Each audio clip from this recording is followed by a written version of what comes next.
I'm Patrick Bay David, CEO and founder of PHP Agency.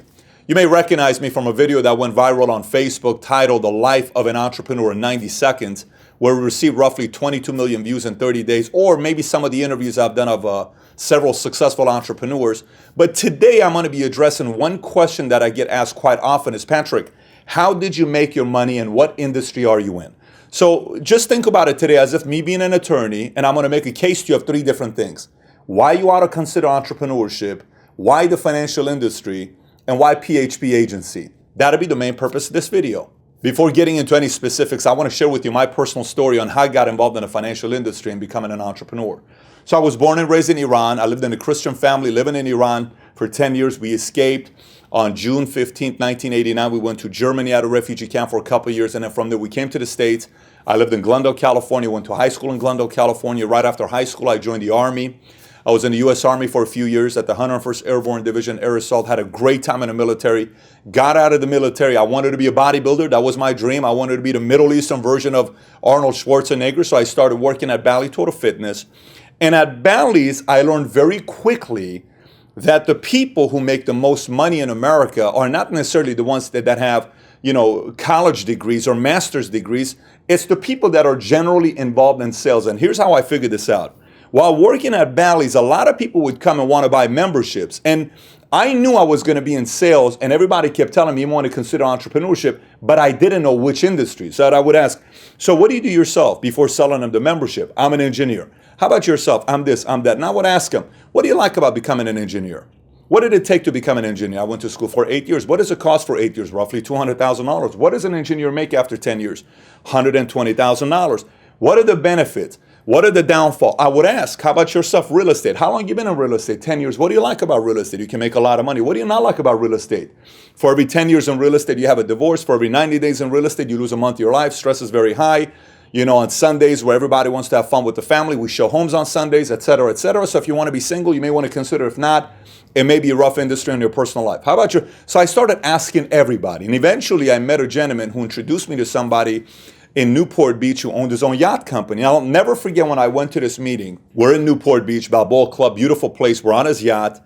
And finally, after everybody was talking to him, he was alone for a split second. I went right to him and I said, look, I am looking for one industry that I can get involved in where 5, 10, 15, 20 years from now, I can make the type of money I want to make, but I also want to have a life. What industry do you recommend? And it was one of those days I will never forget for the rest of my life because I was purely on him. I knew I wasn't afraid of working hard, but I wanted to know, does that industry exist? And he said, look, very simple question, and I'm going to give you a very simple answer. What would you say are the busiest days of the week? And he went through, instead of answering, he gave me this whole explanation. What are the busiest days of the week? I said, it's either the beginning of the week or the end of the week. He said, what's the one place most people would like to be on Friday morning? And I said, probably home with the family, relax. And he says, not necessarily. He said, the wealthy people in America want to be at the country club golfing.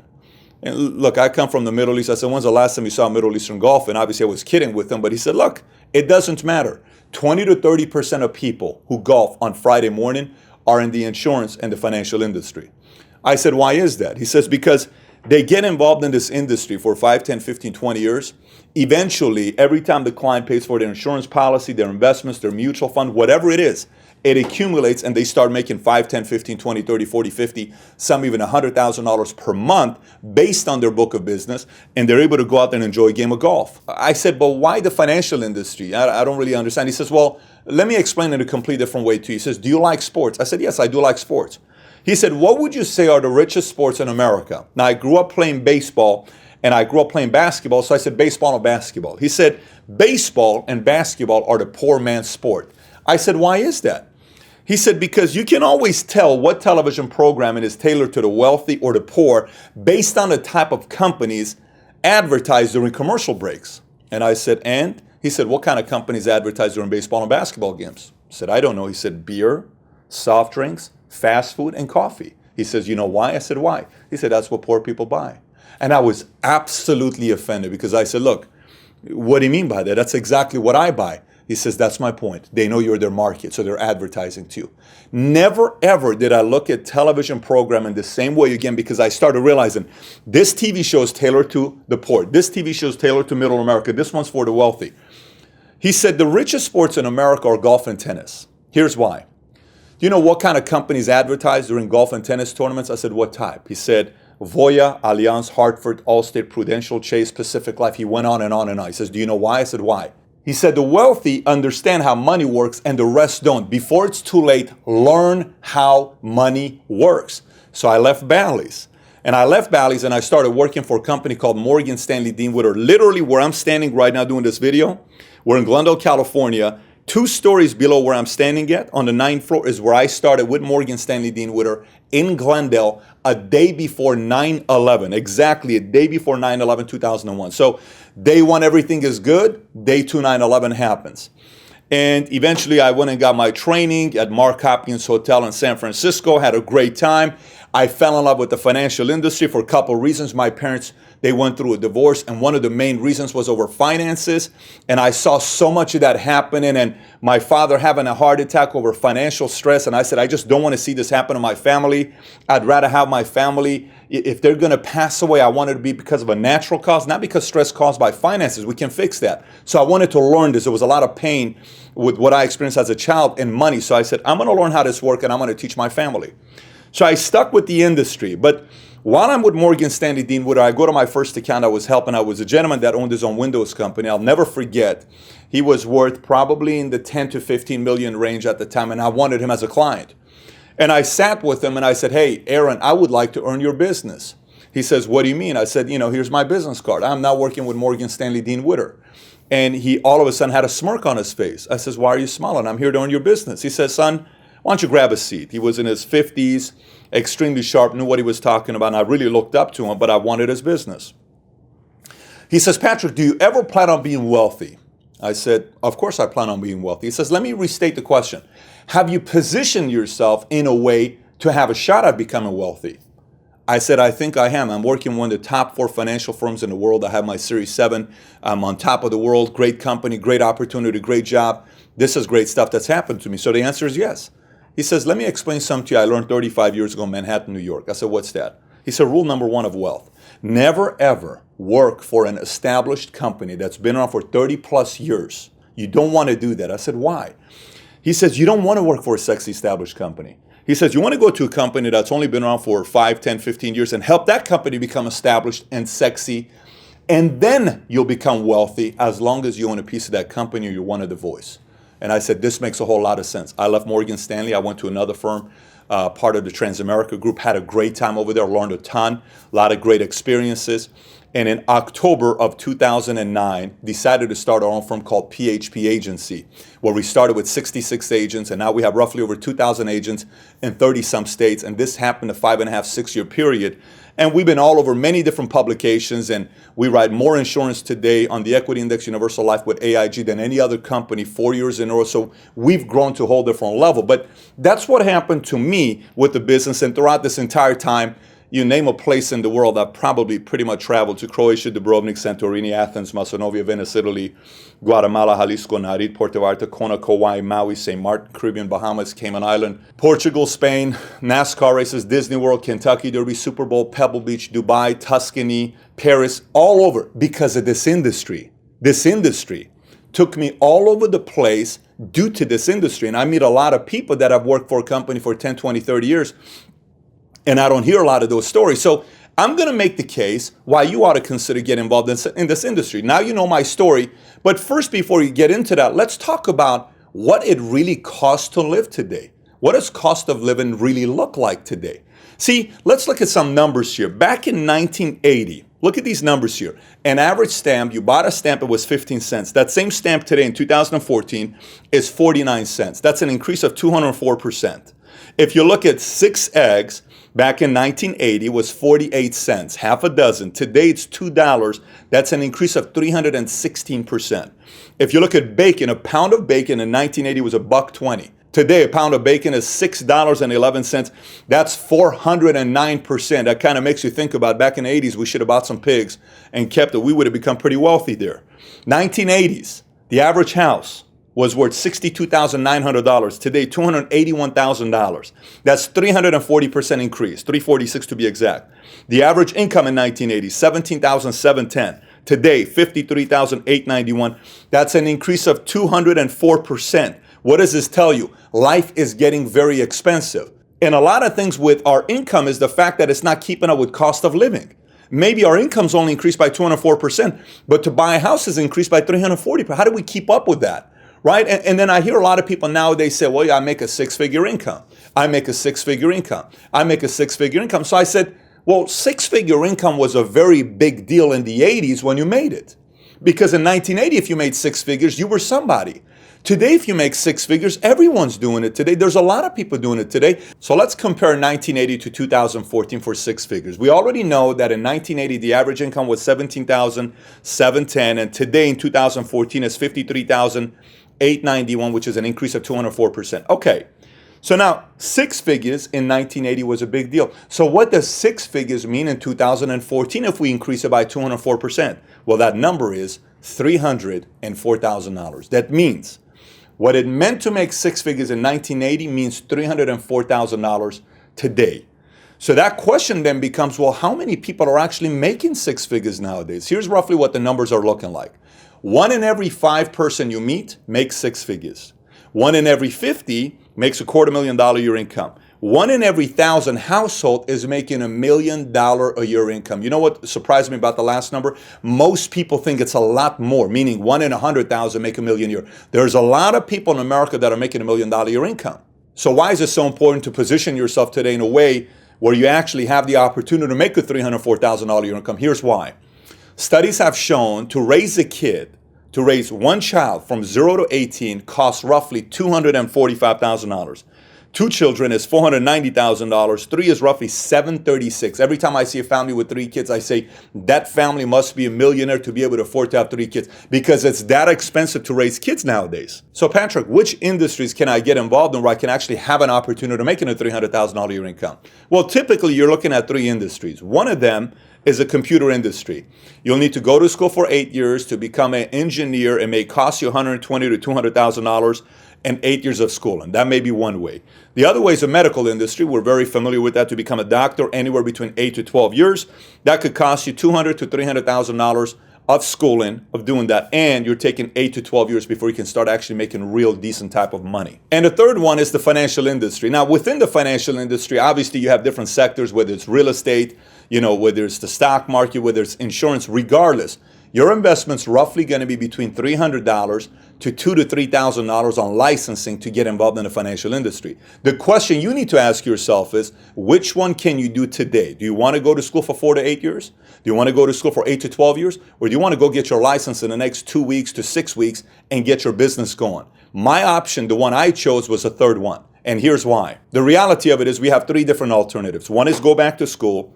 2 is settle for another job. Or 3 is become an entrepreneur. Matter of fact, if you were to ask yourself a question right now, think about this question. Who is the wealthiest person you know? I'm not talking about Bill Gates or Warren Buffett. Who's the wealthiest person you know that you've touched yourself and spoken to? Who is that person? Think about that person real quick. Is it an uncle, friend's, father? Who is that person? Now, this is the question. Is that person an employee or an entrepreneur? If you said entrepreneur, what makes you think you're going to become wealthy just being an employee? This is why the chances of becoming wealthy is higher if you're a hardworking entrepreneur and timing yourself properly with the right company or the right industry. So with that being said, let's now transition into timing, because we've all heard people say, creating wealth is about being at the right place at the right time. So is the timing really in our favor to get involved in the insurance and the financial industry? Let's look at this. Between 1946 and 1964, 76 million babies were born in America, and we call these babies baby boomers. Now, you and I know why there were 76 million babies born after 46. War ends, husband comes back, hasn't seen wife for the longest time. They're making babies, and we made a ton of them, and it became the baby boom generation, right? But what does that have to do with business? Well, this is what's been said. If you can find out what boomers need next, and you're at the beginning stages of it, and you have a concept that brings value, and you do something about it, you have an opportunity at creating wealth. So let's go back and see what's happened to our economy and our business since 1946. 1946. So think about today's 1946. You and I are thinking about starting a business together. Okay, today's 46. The only difference between you and I is we know in the next 18 years, 76 million babies are going to be born. If today's 1946, you and I know in the next 18 years, 76 million babies are going to be born, what are some products you and I would come out with that newborn babies need? Think about that. You probably said baby food. Maybe you said baby toys, baby shampoo. When you think about those three products, what companies do we think about? Baby toys, we think about Mattel. Baby food, we think about Gerber. Baby shampoo, we think about Johnson & Johnson. If you dig deeper, you will notice some of them came out at that time, but most of them, their boom in their company happened after 1946 when this baby boomer generation started growing. Now let's look into the 50s. In the 50s, these kids started turning 5 to 7 years old. What do you and I start attending at that age? We started attending school. The challenge in America was we did not have enough schools to facilitate 76 million kids to go to school. So guess what was the best industry to be a part of? Construction. Construction took off because they got 10, 20, 30, 40 contracts to build schools. And that was a boom in the 50s. Now in the 60s, these boomers are starting to turn 16 years old. What do you think is on the mind of a 16-year-old? You probably said car. Now, do they want a station wagon or a sports car? They want a sports car. What car do you think came out in 1964? You probably may have said Mustang. If you think about the American sports car, Mustang, Camaro, Corvette, they're all around boomers. That's what happened in the 60s. In the 70s and 80s, these boomers are now 30 years old. Wife looks at the husband and says, honey, I'm sick and tired of renting. Let's buy a house. So real estate took off in 70s and 80s. And today, these boomers are no longer babies. Today, they're roughly between the ages of 51 to 69 years old. What do you think they're getting close to? That's right, retirement. Whose advice do you think they need? They need our advice. They need somebody in the financial industry to help them out with their retirement. Now, Boston College has told us, based on a study they did, that there will be roughly 41 to $136 trillion of wealth that's going to be transferred. Let me say that one more time. Not billion, $41 trillion of wealth that's going to be transferred. And it's been said, every time wealth is transferred, wealth is made, because in order to have some kind of wealth being transferred, somebody in the middle needs to be involved in helping that transition take place. And that person in the middle gets compensated from the financial institution, whether it's Allianz or Hartford or Nationwide, whoever it is. They'll get compensated for bringing that client to the firm, because without them, they would have never found out about that client. We're talking about $41 trillion is going to be transferred between now and roughly 2052. That's one of the reasons why the industry today is booming the way it does. Now, it's not only the boomers that need help for what we're doing. We have three other generations that are also in need of help with financial advice. One of the generations that doesn't get a lot of attention is the millennial generation. There's roughly 82 million of the millennial generation. Their age is roughly 21 to 35 years old. Now, the challenge with them is, because there's no more door knocking going on today, they generally don't have anything in place with their finances, because if there's one thing about financial planning or insurance or investments, is normally we don't go seek it. We don't go buy it. Somebody comes selling it to us. But there's no one knocking on the door, so who is going to them? Pretty much nobody. This is why the millennial generation today, if you speak to them, they don't have a lot of their finances in order, because there isn't somebody coming to them saying, hey, you need my help, let me help you out, how can I help you out? The other generation we're looking at is the Gen X. That's roughly 46 million of them, that's 35 to 49. Then we have the boomers, then we have the seniors, that's 40 million of them. Every one of these different generations have a different need.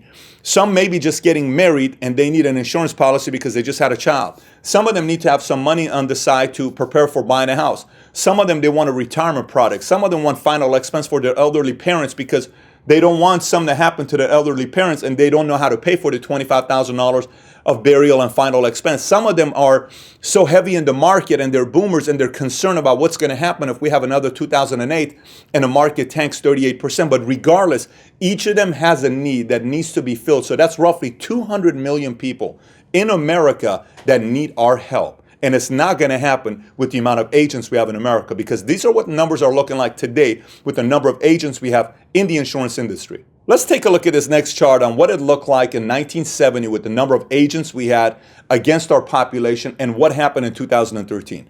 So in 1970, the insurance industry had roughly 500,000 licensed agents, and our population was 204 million people living in America, right?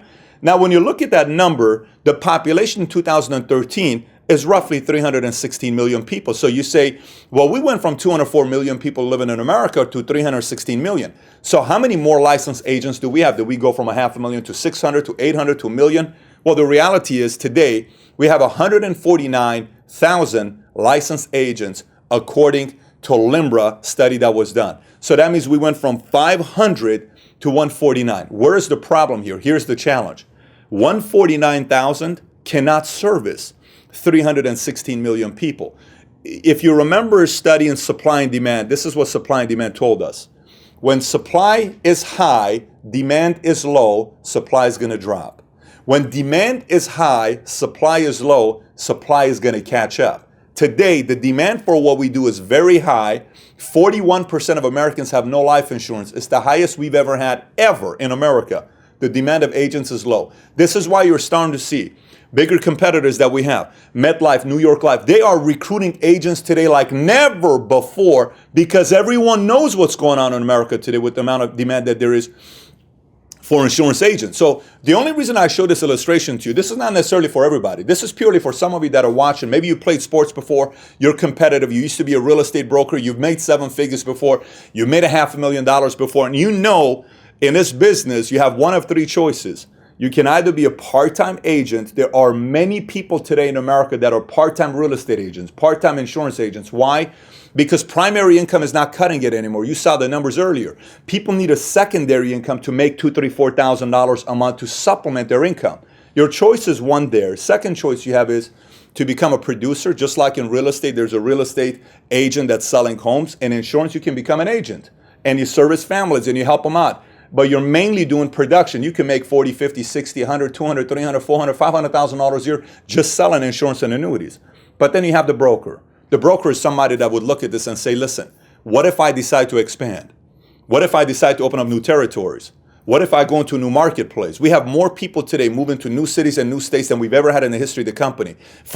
We started all out of Northridge, California, one office. Now we're all across the country, and many of our offices across the country are led by people who are from California who moved there. Now we're starting to get a flux of people that are calling us and are getting on board all across the country that are coming from hearing about what's happened with our company. But I tell you this because it's purely for somebody that's looking at this saying, I want to be part of something that's expanding and growing, and that's exactly what's happened today in the financial industry. Let me share 2 statistics with you that I think is very important for you to pay attention to on, again, validating why this industry is a great time to get involved in. One is the average agent in the insurance industry is a 59-year-old white male. And secondly, the industry is having a hard time connecting with multicultural communities as well as millennials. The reason why that benefits us with PHP, the average agent of someone in PHP today is a 33-year-old Hispanic female. 54% of our agents in our company are women. And the second thing is over 50% of our agents in our company are Hispanic. Now, we have all sorts of nationalities and ethnicities in our company, but we are figuring out a way to connect with the multicultural community because I come from the community. I know how we think. I know how skeptical we are. I know when we sit there and we think about, do I do this? Do I not do this? I don't know much about finances. I know I need to learn about how insurance works, but I don't know how to go out there and get this done. But we know we want to do something as well because if there's one thing the multicultural community is very clear on, we work very, very hard. We know about work ethic. All we're looking for is an opportunity. I say this because, again, if you're looking at having an edge with a company, we have a major edge today against the industry. And that's one of the reasons we're growing at the pace that we're growing with the company 6 years in a row. So to finish it off, I just want to also tell you about some of the great partners that we have with our company. Companies such as AIG, 41 largest company in the world, Nationwide, everyone knows Nationwide is on our side. Foresters, Allianz, Lincoln Financial Group. The list is a long list of partners that we have. And I know a lot of times people say, well, I do want to do some research on your company and, I want to find out who you are and what you're doing. That's great. But I just want you to know AIG has definitely more access to resources of doing an investigation on us and due diligence on us than anybody else. The only reason I tell you is because when companies like that, like Nationwide, AIG, Foresters trust to do business with us, that's also one of the reasons why consumers today are feeling very comfortable doing business with us versus some of our competitors. Now, there's a lot of great competitors out there. We're obviously very competitive. We're also out there trying to get the marketplace, but we respect our competitors. But there's a couple things I want you to be thinking about against our competitors that's slightly different with us and them. One, we are very big on vesting. When you get started with us, after being with us for 3 years as a director, your clients, you're vested with them, meaning for the life of that policy, we're going to pay you the renewal. Even if you decide to leave us, we're going to pay you the renewal for the life of that policy. 2, as you get to a level of with the company, you're able to sell your agency, meaning 5, 10, 15 years from now, your agency is bringing you $600,000 your income, and you decide to sell it to somebody for 3 times the amount, $1.8 million. You can, because you own your agency with us in PHP. And that's one of the things that many other companies don't offer you. 3 is a thing that we have a very special thing going on with the company. I'm a big fan of knowing that when somebody owns this together, when we own this piece together, when we own a property together, when we own a company together, we're going to build that company like it's our own. You know the difference, like when my father gave me a car and then I bought my first car, a new car, you wash the car every single day versus somebody gives it to you. We have an equity program where leaders in our company, already many leaders in our company own a piece of PHP. And why is that so important to you? Well, because as we grow the company, as we grow the brand, if an opportunity comes up for any of the events that could take place, you're not only going to participate on the vesting period, on the part of building your own agency and all the commissions that you're going to get paid, but if anything happens on a bigger picture with PHP, partnership, acquired, equity, public, any of that stuff, you also participate with that as well because you're an active equity partner with PHP. And not many of our competitors are doing that. They may give stock options, they may do some of those things, but we're talking about pure equity with the field that participates in profit sharing and many other great opportunities with PHP. Look, I'm telling you this because I was a regular guy. I did not think I'm going to be in a position today where, I'm traveling the world and living in a beautiful place, beautiful wife, 2 kids, 4-year-old, 2-year-old at the time of watching this video. I have one in the way right now. We found out yesterday it's a girl. We're excited about that. Driving the nice cars I dreamt about as a kid, in Iran, posters of, it'd be kind of cool to have a Ferrari one day. And I have a picture of me as a kid at 22 years old, putting my keys in a red Ferrari, thinking one day I'm going to own the Ferrari. And now I own a 458 Italia Ferrari, and I'm able to enjoy that. And it's not to tell you any of these money things matters. What's most important to me is my dad had a major heart attack in 2003 as well as 1993. He's had 13 heart attacks, and my dad's been to Hawaii 8 times. My dad's been able to travel the world, and he is still here today with me while watching this video, 74 years old, because I wanted him to be proud of the sacrifices he made from Iran to come over here and give his kids an opportunity. I say it to you because I think we are living in the most incredible country in the world. I think the free enterprise system is an equal opportunity for you and I to take advantage of and build something special for our lives. And I think, in my opinion, I believe the financial industry is the most powerful, is the best industry to be a part of, simply because you have a shot at making a lot of money, making an impact, and learning about how money works for yourself so you can set yourself off as well, because a lot of times people know how to make the money, but they don't know how to manage their own finances. You learn that in this industry. And look, my challenge to you at this point is get back together with the person that shared this video with you, call them, send them a text message, private message them on Facebook, wherever it is. Nowadays, videos are being seen all over social media. 2 is, if you want to get into a little bit more into detail, I wrote a book called The Next Perfect Storm that became a bestseller in the insurance industry. The link should be on the bottom with a free link to read the book or listen to the audio on YouTube. You can listen to it for free. I think it's 120 minutes on YouTube, roughly 2 hours. You can listen to it. Or number 3, visit our website, www.thephpagency.com. Once again, www.thephpagency.com to find out more about our company. And you can reach out to our home office and we'll connect you with some of the leaders that we have around the country so you can find out more about who we are, what we're doing, and why is it so special that we're growing the way we're growing today. With that being said, I really enjoyed spending some time with you, and I thank you for staying and watching throughout the entire video. I look forward to meeting you one of these days at one of our big events. Take care.